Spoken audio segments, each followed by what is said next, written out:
Hi, Dr. Sharma. My name is Vanessa. I'm from Mexico, and I've been traveling in India many years back. Even I lived there a few years. And there is a question in my mind that comes to me all the time when I go to India. So what is Hinduism? What is happening there? Always I ask myself, I would like to know that. So you want to know what is Hinduism? Hinduism is the religion of the Hindus. I see you looking at me a bit skeptically, that the answer is tautological. It's like saying if you ask somebody what is Christianity, and the person says it is the religion of the Christians. And I have to admit that it does sound like that. But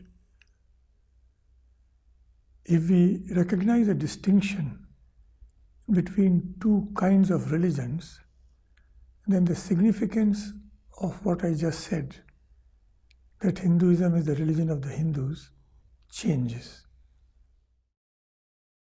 Sociologists of religion have argued that there are two kinds of religions, communitarian and associational. There is the kind of religion in which the people come first, and the religion is an expression, and by religion I mean their beliefs and practices. The religion is an expression of the togetherness of the group. Primal religions are a major example of this kind of religion. And many have argued that Hinduism is also this kind of religion. But we shall talk more about that later. Let us call this kind of religion a communitarian religion. And this should be distinguished from another kind of religion in which the beliefs and practices come first, and the religious community forms or coalesces around that set of beliefs and practices. And the primary examples here are Christianity and Islam. Now, if we recognize that Hinduism is a communitarian kind of religion, then we see the significance of the statement, Hinduism is the religion of the Hindus. So, Dr. Sharma, how do you define the Hindu community? Well, that's a good question. The Hindu community in the world lives in India and outside India. The vast majority of the Hindus of the world live in India. But of course, there are substantial numbers of Hindus also outside India.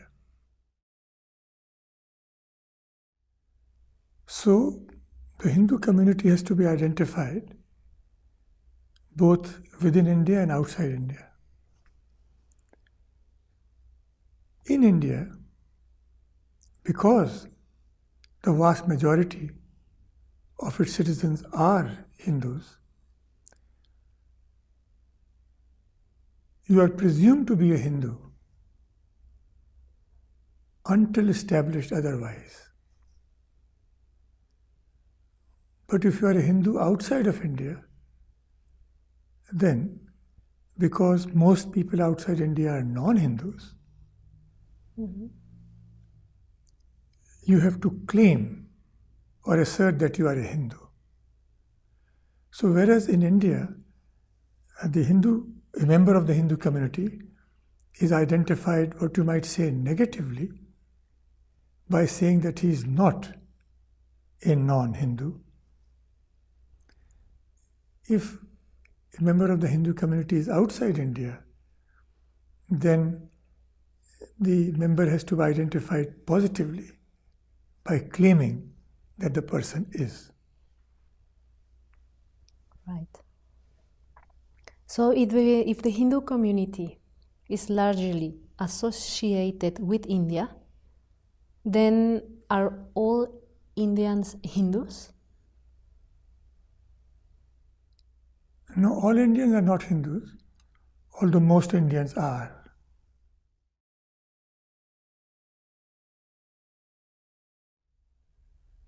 That is why in India,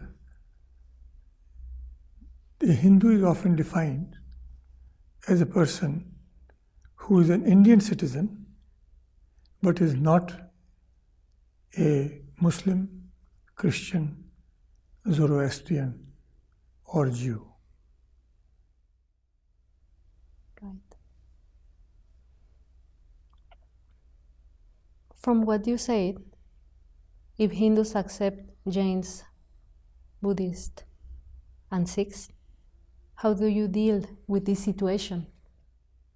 Yeah, you have laid your finger on a very delicate point.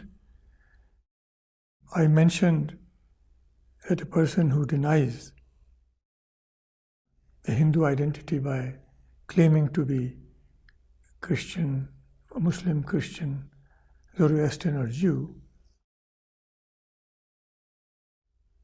opts out of being a Hindu, but I did not mention the Jains, the Buddhists, and the Sikhs in the same breath. And there was a reason for that. The reason is that while in relation to the first set of followers of different religions, namely Muslims, Christians, and Jews and Zoroastrians, the negation is mutual.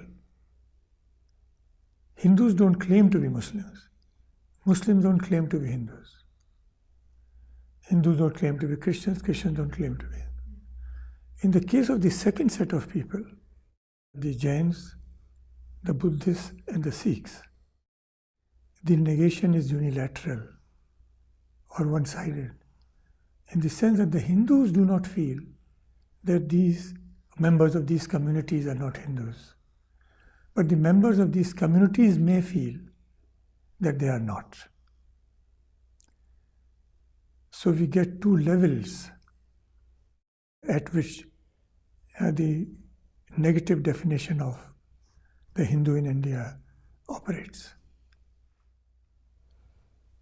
Do you mean that Hindus are non-exclusive?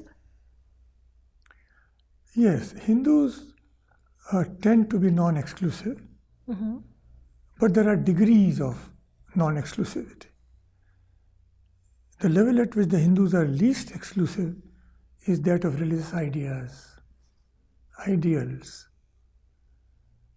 and beliefs. But as we move to more concrete aspects of religious identity, then Hindus might also be, at least to begin with, exclusive, till those other members are also accepted within the community. But it is true that the basic thrust of the Hindu tradition is in the direction of non-exclusion. Okay. Hinduism may be the sum total of the beliefs and practices of the Hindus. But are there not some beliefs and practices which all of them accept in common, such as karma and caste? So the question is, could not Hinduism be defined in these terms? You drew the right conclusion from what I said earlier when you summed up my argument by saying that Hinduism is the sum total of the beliefs and practices of the Hindus. Because this implies, as we discussed earlier, that Hinduism is a communitarian religion. The Hindus come first. Yes. Right? And their beliefs and their collection of their beliefs and practices is Hinduism. And what I hear you saying now is that this may be so, but there may be some religious beliefs and practices which all of them share. And therefore, why should we use this roundabout way of defining Hinduism and not just define it in terms of those beliefs and practices? Okay. Maybe you had karma or caste in mind, or the respect for the Vedas, or the sanctity of the cow. And this is a very important question. The point to recognize, or rather even emphasize, at this stage of the argument is that although there might be many, not just few, but many beliefs and practices shared by many Hindus, no Hindu belief or practice is universal. So many Hindus may believe in the Vedas, but not all. Many Hindus may believe in karma, but not all. Many Hindus may accept the institution of caste, but not all. Therefore, we have to fall back on the proposed definition of Hinduism as the sum total of the beliefs and practices of the Hindus. So, Dr. Sharma, what you seem to be saying is that it is not possible to define Hinduism except as the sum total of the beliefs and practices of the Hindus. Therefore, we should begin by trying to identify a Hindu rather than by defining Hinduism. So how do we identify a Hindu? Yeah, okay, so we have come full circle. And we define a Hindu negatively if the Hindu happens to be an Indian, or rather I should say, in the case of people living in India, you identify a Hindu by defining a Hindu negatively as one who at one level is not a Muslim, Christian, Zoroastrian or Jew, and at a second level not Buddhist, Jain, Buddhist, and Sikh. Though as I pointed out earlier, there is some ambiguity in the second case. If the person lives outside India, and then that person will have to assert himself or herself, like Tulsi Gabbard, the American congresswoman. That person is a Hindu. In this case, she asserts that she is a Hindu. Right. So, Dr. Sharma, why is it so complicated? Well, my dear Vanessa, it is complicated because Hinduism is not a fenced-in enclosure which can be demarcated. Hinduism is like an open field which merges with other fields.